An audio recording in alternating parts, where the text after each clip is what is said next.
So one observation we see here that connects with the original question is that the experience of being can be experience of presence, can be experience of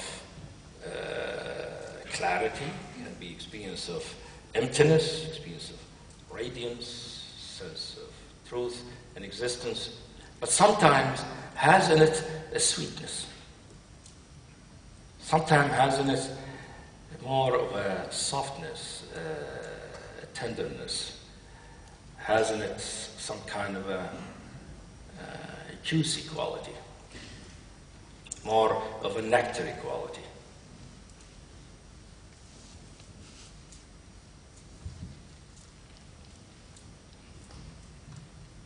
And what I notice is that when this process of dynamic arising has in it this juicy, nectary, sweet quality, when that is there, the impact on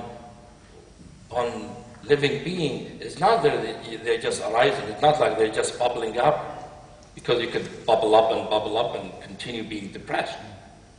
Like depression is bubbling up.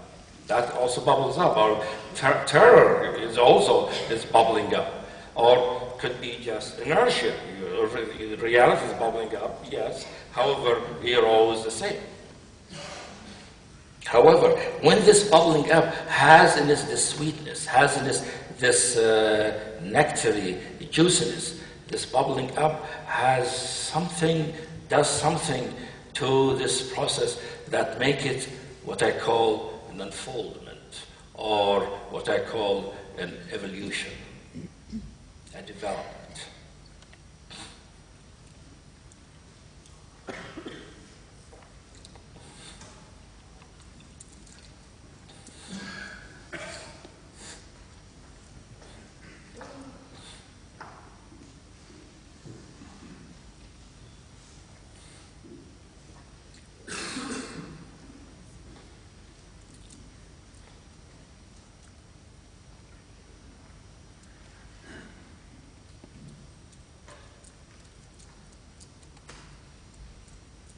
In other words, being or true nature has a dynamic, creative quality or property or dimension that's always manifesting everything, including our experience, inner experience. However, when this dynamic quality has in it the sweetness of love, when it feels that sense of juiciness, that sense of liking, sense of fluffy smoothness, sense of appreciativeness, sense of happy enjoyment.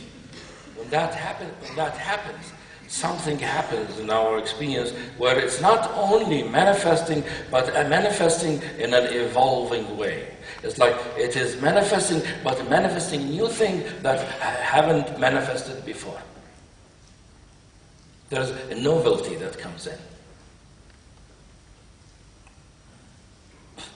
So love, what I see here from that place of actual creation of our experience, what creates our experience is that love, the more it is there, the more the arising of our experience happens in an optimizing way. Happens in a way that enhances that experience. Happens in a way that manifests a new potential to our experience. And what we see here is something that's known by many traditions in the past, which is that being or true nature loves to reveal its treasures, loves to reveal its mysteries, it loves to reveal its truth, it loves to reveal its possibilities.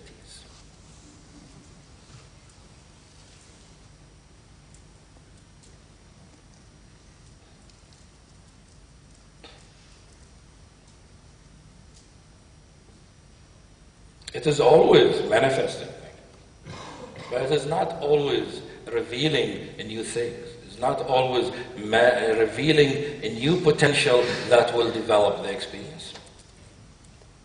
But it has that love. Its love is to not only keep manifesting things, but to evolve them. It is always evolving the universe. So that's just what we see. When the Big Bang happened, things didn't stay the same. They're always evolving, always developing. It happened from first the creation of the stars, the galaxies, the planet, life on planets, and development of life, all the way to humanity, and then the possibility of the evolution of humanity itself.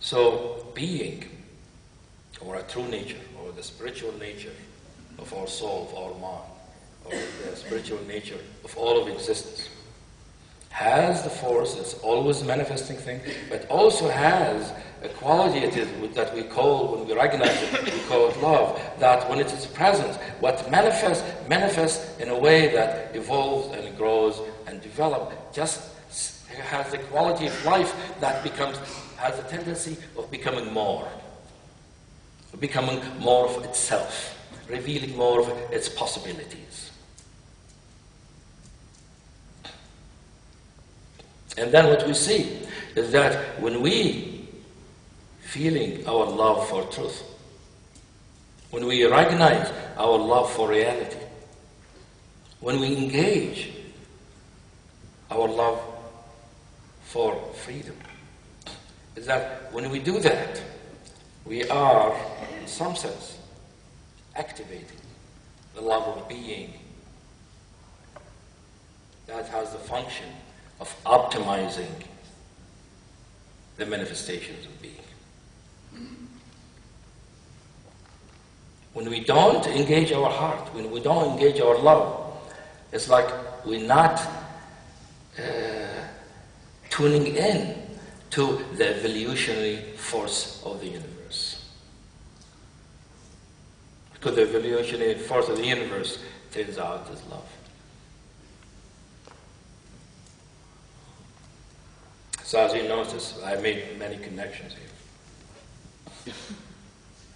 here. Now, in our work, the Dharma approach, the work I do, it's not a bhakti path. We're not singing and chanting all the time and devotion to the Guru or anything. No, our work is really to love the truth. To find our love for truth, for what is real, and to look into it, to find it, but to engage that love. And what I did tonight is give you a feeling of what makes that work. Give you sense, some understanding, some intuition.